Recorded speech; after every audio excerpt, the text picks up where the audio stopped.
어떤 분들은 1, 2년 안에 아주 좋은 치료 결과를 내는 뉴라틱한 사람도 있지만 프리에더퍼런 환자들의 경우에는 우선 상호의 신뢰를 쌓는데 최소한 1, 2년이 걸린다는 얘기예요. 그러니까 안전하게 자기 얘기를 할 수 있으려면 치료의 코우시나 스파틴스가 봤던 건 같아요. 어떤 면에서 어떤 얘기를 하더라도 내가 거기에 합리적으로 반응하는 게 아니고 정서적으로 수용해 줘야 된다는 얘기예요. 그러니까 내가 옳고 그른 것을 판단하는 사람으로서 이 사람들에 다가가는 한 이 사람들하고 관계를 만들어낼 수가 없다는 얘기예요. 그래서 아이들은 랭귀지가 없기 때문에 보통 프리에더퍼란 지점에 상처가 있다고 하는 것은 랭귀지가 있기 전에 상처들이에요. 그래서 언어를 통해서 이분들은 커뮤니케이션이 안 되는 어떤 정서적인 지점들이 있다는 얘기예요. 그래서 보통 초기 단계에서는 우리가 보통 현대정신분석 쪽으로 얘기하면 조이닝이나 미러잉을 통해서 이게 결국 공감해 주는 거죠. 깊은 내담자의 무의식을 있는 그대로 수용해 주는 거예요. 그러니까 저항하고 있는 그것을 그대로 수용하시라는 얘기예요. 저항을 깨트리겠다고 하면 당신 그러지 말고 이렇게 좀 해보면 어때? 라고 하는 순간에 여러분들 그 사람이 적이 되어버려요. 왜냐하면 이분들은 그 방어가 자기를 지켜왔단 말이에요. 지금까지. 근데 아직은 다른 방어 이걸 내려놓고 자기를 버텨낼 힘이 아직 없다는 얘기. 그러니까 코우식으로 얘기하면 스트럭처가 아직 형성이 안 돼. 앞티멀 프러스트레이션을 통해서 그러니까 최적의 좌절을 통해서 조금씩 자기의 심리 구조가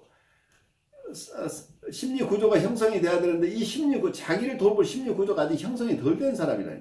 심리 구조가 덜 돼 있어서 이분들은 자기 혼자 살아갈 수가 없고 누군가의 셀프 아버지트 자기 대상이 있어야 된다는 얘기예요. 왜냐하면 심리 구조가 형성이 안 돼 있으니까 자기 혼자는 할 수 없으니까 누군가가 자기가 사는데 보조인이 필요하다니 그게 셀프 아브젝트예요.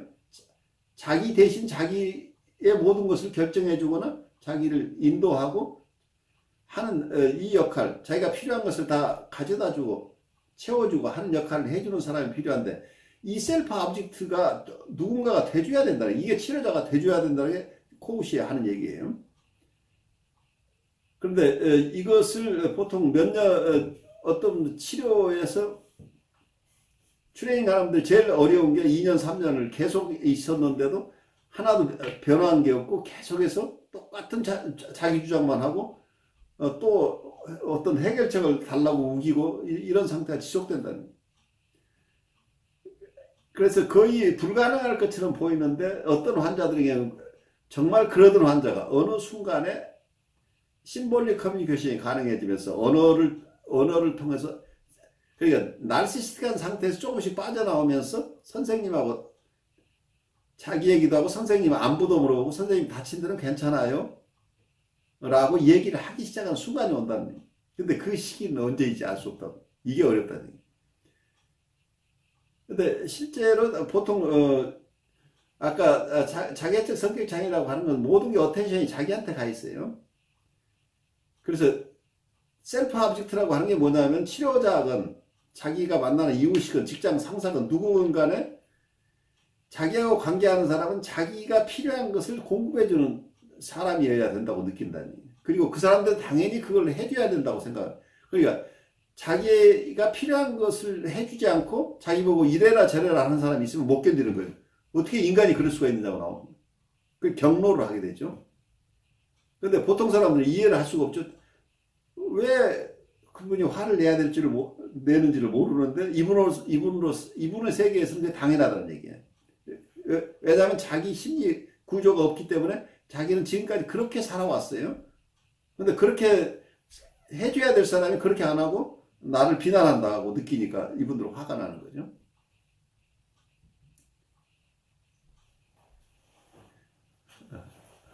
근데 들 때가 있죠. 근데 거기에 이제 가장 중요한 게 뭐냐면 이게 특히 프리헤드폰 환자들, 류라티거 환자들은 누구나가 치료하면 많이 좋아지니까 다들 기뻐하고 치료하면서 치료자들이 굉장히 힘을 얻는데 프리헤드폰 환자를 만난 사람들은 자기 에너지가 다 빼앗기고 기진맥진해지는 경험들을 누구나 체험하는데 거기에 유일한 것보다 희망이에요. 희망은 뭐냐면 내담자 안에 자기를 치유할 힐링 파워가 있다는 데 대한 믿음이 있어야 돼요. 그래, 그 사람이 여건이 주어지면, 코식으로 얘기하면 어떤 면에서 충분한 환경이 주어져서 자기 대상 욕구가 충분하게 채워지면 이 사람이 자기 안에 있는 자기의 탤런트나 자기의 스킬스라고 표현하고 있죠. 자기의 기술이나 혹은 탤런트를 뭐라고 얘기하죠? 자기의 재능을 충분하게 발휘할 수 있도록 돼간다 얘기죠. 근데 이게 그렇게 되기 위해서는 우선 자기 대상 욕구가 충족이 돼야 된다는 얘기예요. 그래서 그 과정이 이게 프리헤드폰 환자를 치료하는 과정이라는.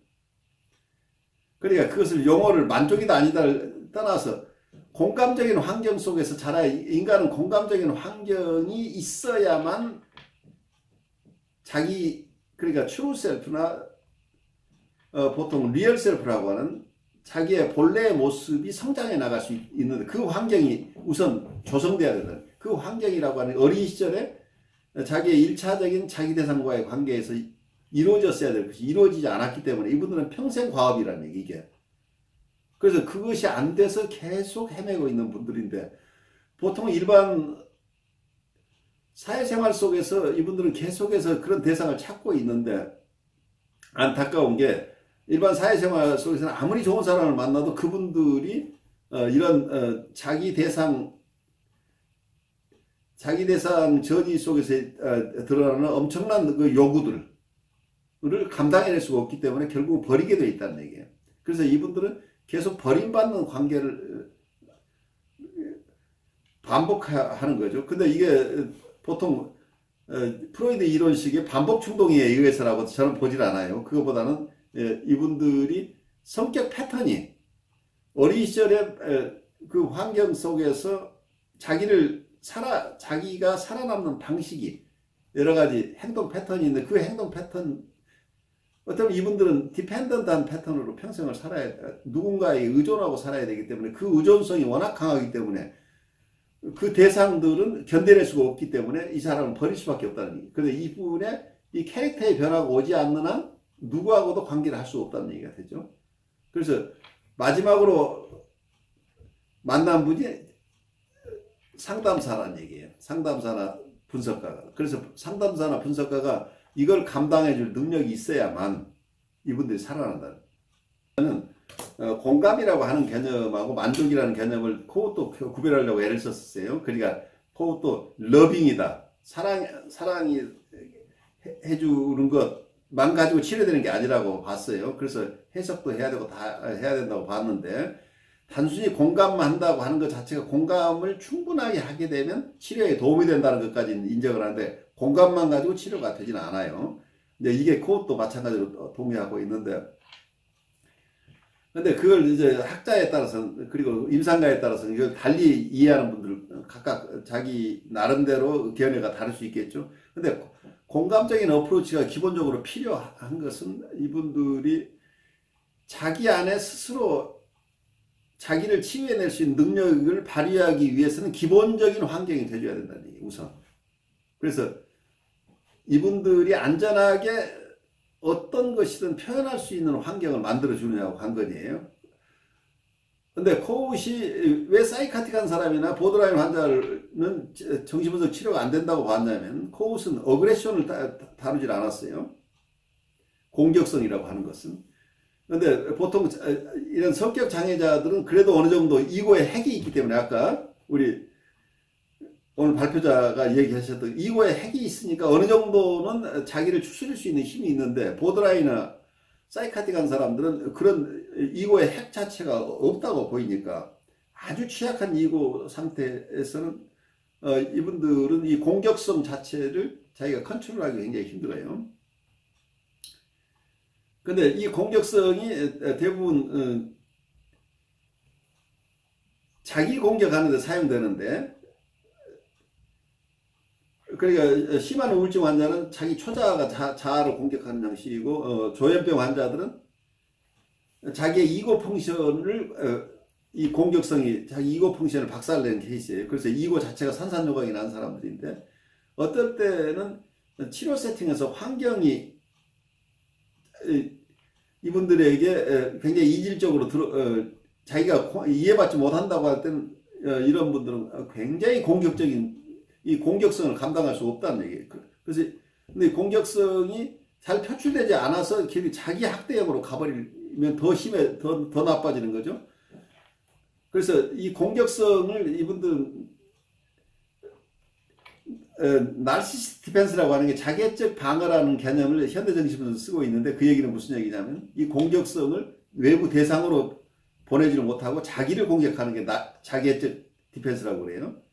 그러니까 쉽게 얘기해서는 어린아이가 어머니가 자기에게 엄청난 좌절을 줘서 어머니에게 화가 많이 나 있는데 어머니를 공격한다는 얘기는 자기가 결국은 기댈 대상이 없어지기 때문에 어머니를 공격할 수 없으니까 결국 자기를 공격하게 된다는 얘기. 이게 어떤 스키조프리니아 조현병의 근원이라고 보고 있는데, 이런 패턴, 그리고 공격성을 잘 드러내지 못하는 패턴이 있는데 이분들 안에는 공격성이 엄청나게 많아요. 그래서 치료 세팅에서도 이 공격성이 건드려지면 어떨 때는 건강하게 언어로 표현하지 못하니까 행동화가 일어나게 되면 굉장히 액팅아웃이 일어나서 위험해지는 거죠. 잘못하면 이게 사이카텍에 다시 가버릴 수도 있는 거죠. 그래서 이분들은 도울 때는 자극을 최소화해야 된다. 이분들에게 그래서 함부로 질문할 수도 없고, 이분들의 해석을 한다는 건 우선 아주 심한 환자는 해석은 엄두도 못 내고, 질문하는 것도 당신이 어떻습니까? 당신의 느낌은 어떻습니까? 이런 이고 중심의 어려운 질문은 절대 안 되고 대상을 향한 질문이라고 그래서 당신 가족은 어떻습니까? 친구는 어떻습니까? 이 정도까지는 소화하지만 당신은 오늘 기분이 어때요? 어제는 어떻게 괜찮았습니까? 이런 질문들은 다이렉트한 질문들을 우리 사람들이 소화해내지 못하는, 그만큼 이분들은 힘들다는. 그래서 자극의 양을 줄이는데, 그래도 이분들의 공격성이 드러나는 경우에는 공격성이 있을 때 현대적 지문서에서는 그 공격성을 막는 게 아니고 공격성을 언어로 표현하게 도와줍니다. 언어로 방출돼야만이 이분들이 살아나요. 그래서 치료가 되려면 이 공격성을 다뤄줘야 돼. 그래서 심한 환자들은 초기에 긍정적인 전이가 일어나고 부정적인 전이가 훨씬 활성화되는 사람이 많아요. 그래서 부정적인 전이가 있을 때는 프로이드가 치료 못한다고 했던 게 이런 거죠. 근데 그것도 이런 어그레션 있는 환자들을 어떻게 다룰 것인가에 대한 이론이 없어요. 그러다 보니까 공감적인 침잠이나 이런 쪽을 가지고 많은 사람을 도울 수 있지만 이것만 가지고 되는 게 아니고 아주 심한 자기애적 환자, 심한 자기애적 환자라고 하는 것은 우리가 보통 현대적인 신분석에 얘기하는 조현병이나 보드라인 환자, 이제 이런 레벨의 사람들은 이 공격성이 있을 때 그 공격성을 그때그때 잘 다뤄줘서 표현하도록 도와주지 않으면 이게 사고가 난다는 얘기예요. 그럼 치료가 이루어지지가 않는다는 거죠. 그래서 이 공격성을 무서워하지 않고 공격성에 우리를 맡겨야 된다. 이 사람들의 공격을 두려워하지 않고 공격성이 나올 때 칭찬해주고 그 공격성이 행동하지 않고 언어로 표현되도록 도와주는 역할을 해야 되는데, 그게 자기 몸을 적에게 내놓는 꼴이기 때문에 굉장히 무섭고 어려운 일이죠. 사실은 이분들은 실제로는 임상은 굉장히 두려운 대상이죠. 이제 그래서 그런 부분에서 현대적 심리학과 어떤 코웃의 자기 심리학의 차이가 있어요. 환자층에 따라서. 그래서 그만큼 환자층에 따라서 우리가 이분들을 대하는 임상적인 기법이 차이가 있을 수밖에 없는 거죠. 그런데 이분들의 이론들은 어떤 면에서는 자기 영역의 환자들로 시작을 했지만 다른 영역의 환자를 볼 때도 다 좀 넓게 운영될 수 있는 좋은 이론들이에요. 어떤 면 굉장히 큰 차이들이 선명하게 드러나죠. 욕동 소망 저항이라고 하는 전통적인 방법은 자기 안에 어떤 욕동이 있어서 그걸 방어하느라고 이렇게 그 방어하는 패턴을 잘 설명해 줌으로써 그 욕동이 드러나도록, 그 소망이 드러나도록 한다는 거죠. 그래서 무의식에 있는 게 의식화함으로써 치료가 된다고 본 거죠. 그런데 이게 보통 이게 자기애적 성격인 사람들을 그런 방식으로 돕는다고 한다면 이분들은 치료가 불가능해요. 그래서 어떤 면에서는 이런 뉴라틱한 환자 수준, 전통적인 고전적인 정신분석, 고전적인 관점에서 봤던 환자들 경우에는 보통 칸플릭이라고 그러죠. 갈등 구조. 그러니까 심리 구조가 형성되어 있어서 이거하고 이드 간의 갈등, 슈퍼이고하고 이드하고 갈등, 또는 슈퍼이고와 이거와의 갈등, 이런 갈등 구조들이 우리 안에 있다고 보는 거죠. 그래서 이 갈등 속에 있는 것은 뭐예요? 왜 갈등이 생기냐면 우리가 욕동 소망이라는 이디의 세계잖아요. 그러니까 이 욕동 소망을 우리의 의식에 들어오는 것을 차단하기 위해서 보호막이를 쳐줬다고 하는 거죠. 그래서 이걸 드러내야 어떤 이 병리의 근원이 어디에서 왔는지를 알게 된다. 그래서 해석을 통해서 이분들을 치료할 수 있다고 보는데, 보통 여기서 자객적인 환자들의 경우에는 이런 갈등이 문제가 아니라는 얘기예요. 이런 갈등의 문제보다는 우리가 매슬로우의 인간 욕동 이론을 보면 맨 밑바닥에 있는 것이 뭐예요? 세이프티라는 거죠. 우리는 우선 안전성이 보장돼야 된다고 하는 건데, 결국은 이분들은 보통 인터퍼스널 사이코애널리스트들이 보는 견해예요. 이 세상에 왔을 때 안전하지 않다고 하는 겁니다. 우선 어떤 욕구가 중요한 게 아니고 이 세상에서 내가 안전하게 이 세상에 살아남을 수 있는가가 더 중요하다는 거죠. 그래서 부모가 자기를 지켜줄 수 있는 사람인가가 제일 중요한데, 거기에 대한 확신이 없다고 한다면 아이는 엄청난 불안을 가질 수밖에 없겠죠, 처음부터. 그래서 불안한 환경 때문에 그 속에서 자기 대상에게 자기가 받아야 될 보호, 사랑, 그리고 지도, 이런 것들이 있어야 아이는 성장이 되는데, 그것을 어린 시절에 충분히 받지 못했다는 거죠. 그래서 좀 발달이 정지되어 있는 상태라는 얘기예요. 그러니까 아이가 타고난 자기의 탤런트나 스킬이라고 할까요? 자기의 기술이나 재능은 있지만 이것이 타고난 대로 잘 발휘될 수 있도록 도와주는 환경이 아니고 이것을 침해하는 환경이고 위험한 환경이었기 때문에 자기가 살아남기 위해서는 여러 가지 방어를 할 수밖에 없었겠죠. 그래서 여기서 방어 원리를 코우시 얘기한 게 The Principle of the Primacy of Self-Preservation이라고 그래요. 자기 보존 우선성의 원리, 뭐 이런 얘기를 했는데, 이분들은 자기 안전함이 아직은 쟁취되지 되어 있지 않기 때문에 그 이후에 어떤 욕동이나 그것은 차후 문제라는 얘기예요. 그러니까 코우시에 봤던 게 자기 주장성이라고, 우리는 타고날 때 셀프 어서티브니스가 있는데 자기 주장성이 받아들이지 않은 환경이 되면 거기에서 공격성이 생겨난다고 봤죠. 어그레션이. 그래, 공격성이 원래 타고난 욕동이어서 누구나 공격성 때문에 다 같이 고생하는 게 아니고, 건강한 자기 주장성이 받아들이지 않은 것 때문에 나타나는 게 공격성이나 어그레션이라고 봤고, 그리고 성적 욕동이라고 하는 것은 자기가 충분하게 사랑받던 경험이 없어서, 그러니까 애정이 실패하는 곳에서 어떤 성애와 섹슈얼라이제이션이 생겨났다고 보는 거예요. 그러니까 성적 만족이라고 그래야 이 성적이라고 하는 것도 어쩌면 자가성애 아이가 자기 몸에서 바디에서 느끼는 어떤 성의 어떤 그런 거죠. 그래서 아이는 코우스 설명에 의하면 아무 곳에서도 자기에게 필요한 자극이 없는 거죠. 필요한 자극을 아무도 공급해 주지 않으니까 자기 바디에서 자기가 과거에 느꼈던 어떤 쾌감을 주는 어떤 영역들을 찾아내서 자기 스스로 살아있는 느낌을 찾아낸다는 얘기. 이게 자유의 행위라고 봤던 거죠. 그래서 이 성애화가, 바디 성애화가 일어나는 것 자체는 애정 결핍에서 온다고 본 거죠.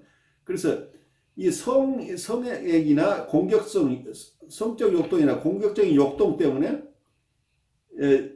모든 심리적인 이슈들이 거기서 오는 어떤 죄의식 때문에 그 죄의식에서 벗어나기 위해서 여러 가지 방어작용을 한다고 하는 고전적인 이론들을 여기에 적용하기는 어려운 환자들이 꽤 많다는 얘기예요. 왜냐하면 이 죄의식이라고 하는 것은 상당히 아이들이 발달한 이후에만 죄의식, 길티필링이 있는데 그 이전에는 어떤 안전에 대한 욕구들이지.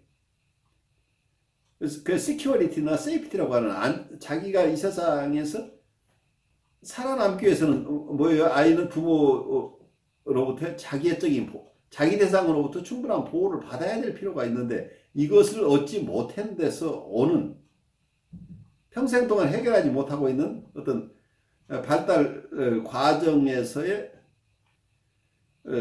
고착되어 있는 지점, 어레스트되어 있는 지점에서 어떻게 빠져나올 것인가 하는 이것을 이분들은 무의식 중에 계속해서 트라이를 하고 있는 거죠. 이분들은 의식 속에 있는 게 의식 속에서는 자기가 뭐가 지금 잘못됐다고 느끼는 게 아니에요. 이분들은 자기가 어떤 분들은 굉장히 나르시스틱한 성격은 자기가 세상의 최고라고 그랜디오스 셀프를 계속 드러내고 있는 분들이 많죠. 그리고 완벽주의자나 여러 종류들이 있는데 어쨌든 이분들은 의식적으로는 모르지만 무의식적으로는 과거에 자기 대상으로부터 충분하게 받지 못했던 자기적인 자양들, 필요한 것들을 누군가로부터 받고 싶어하는 욕구가 끊임없이 숨어 있다는 거죠. 그래서 그것을 공감해내고 코우식으로 얘기하면 그걸 공감적인 침잠을 통해서 충분하게 이해한 후에 이걸 잘 설명해주고, 그래서 코우스는 이거 사이칼로지스트의 어떤 전통에 따라서 해석 중심이에요. 그러니까 해석을 잘 해서 납득시켜 가면서 치료를 하겠다는 거죠.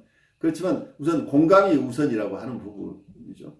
공감적인 접근이 필요하다고 하는 점에서 욕동적인 측면으로 접근하는 것하고 환경으로 접근하는 측면이 다르기 때문에 서로 우선 사람을 이해하는 첫 번째 어떤 퍼스펙티브가 다르면서 이분들 돕는 방법도 각각 달라질 수밖에 없게 되겠죠.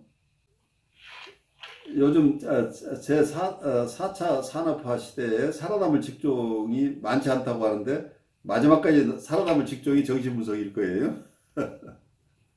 왜냐하면 요즘 정신분석 이론이 결국 지금 아까 그 말씀 우리 양자역학 얘기가 나오는데 결국은 과거에는 치료자가 완전한 관찰자고 내담자의 무의식을 잘 이해해서 그걸 해석해 줌으로써 자기는 어떤 완전하게 중립적인 입장을 견지하면서 환자의 심리 내적인 상황 속에 일어나는 무의식 속에 있는 현상들을 잘 해석해 주면 이 사람이 낫는다고 생각을 했는데 실제 임상 현장에서는 이 두 개의 서브젝트가 있죠. 두 개의 주체가 인터서브젝티브하게 교류하고 있다고 하는 거죠. 그래서 실제로 임상에서는 환자의 정서와 내담자의 정서가 서로 주고받으면서 환자도 내담자 것을 가져가고 치료자도 내담자로부터 상당한 영향을 받아요. 그래서 어떤 페렌치가 봤던 상호 분석이라는 얘기가 그래서 나온 거예요. 결국은 어느 한 사람의 무의식을 분석한다고 하는 얘기는 무의식은 서로 교류되기 때문에 상대방 입장에서도 나를 속속들이 알 수밖에 없게 된다는 얘기죠. 그래서 상담자가 내담자를 깊이 무의식까지 이해한다고 하는 것은 무의식적인 교류를 통해서 내담자도 상담자를 그만큼 이해하게 된다는 거죠. 그래서 인터서브젝티브한 리레이션 속에서 이게 치료가 진행된다고 하는 건데 이제 기법적으로 어떻게 수용하느냐는 별개의 문제지만 다 전부터 알고 있는 내용인데 조금 더 그쪽에 이론을 강화하고 있는 거죠.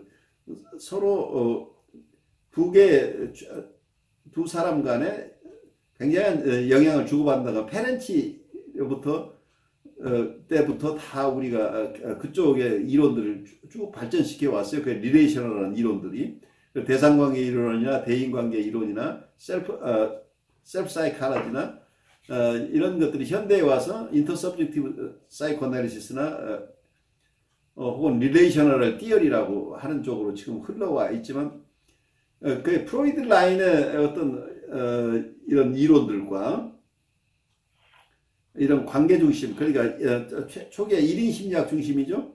그리고 이고 사이칼러지, 처음에는 이드 사이칼러지, 그 다음에 이고 사이칼러지로, 그래서 한 사람의 심리 내적인 상태의 중심으로 사람을 이해하려고 하는 이런 이론과 관계성 속에서 이해하려고 하는 이론들이 서로 영향을 주고받으면서 현대까지 같이 발전하고 있다고 우리가 이해할 수 있겠죠. 그래서 어쩌면 이제 그것을 인터서브젝트한 쪽으로 이론을 설명하시는 분들도 있고, 또 그것을 깊은 역전이 속에 과거에 프로이드가 봤던 어떤 피해야 될 역전이가 아니라 객관적인 역전이라는 이론을 현대정신분석에서는 받아들이면서, 객관적인 역전이라는 것은 상대방의 정서가 서로 유입되는 것을 얘기하는 거죠. 그래서 어떠면은 내담자와 상담자 간에는 엄청나게 정서적인 교류, 생각의 교류들이 일어나는데, 임상 상황에서는 특히 코우시 봤던 환자나 스파틴스가 봤던 환자들을 치료하는 과정 속에서 그 자기애적인 환자들 경우에는 그건 맞아요. 우선 욕동이나 갈등 때문이 아니라 안전 때문이라는 건 우리 처음부터 안전하지 않은 환경 속에서 이분들은 충분하게 자라지 못하고 성장이 정지되어 있어서, 이분은 이쪽은 갈등이 아니라 이쪽은 데피시예요. 데피시 결핍이거나 데프로베이션이죠. 박탈 때문에 생긴 거지 갈등 때문이 아니라, 그러니까 영양실조란 말이에요. 이쪽은 이미 성장한 사람들이 이걸 할 것인가 저걸 할 것인가 갈등하고 있는 게 아니고, 이쪽에 정서적으로 영양실조 때문에 아직 성장을 못하고 있는 환자들이라니. 그래서 환자가 서로 다르다는 거죠. 그런 부분에서 우리가 정서적인 입장에서 원래 부모가 가장 기본적인 것, 가장 아이를 성장하는 데 필요한 가장 기본적인 나르시스트 서플라이, 원재료를 공부하지 않았기 때문에 이 아이들은 부모로부터 뭐 자양이 있어야 이걸 가지고 자기를 만들어내는데, 그걸 자기 집을 지을 수가 없었던 사람들인 거죠.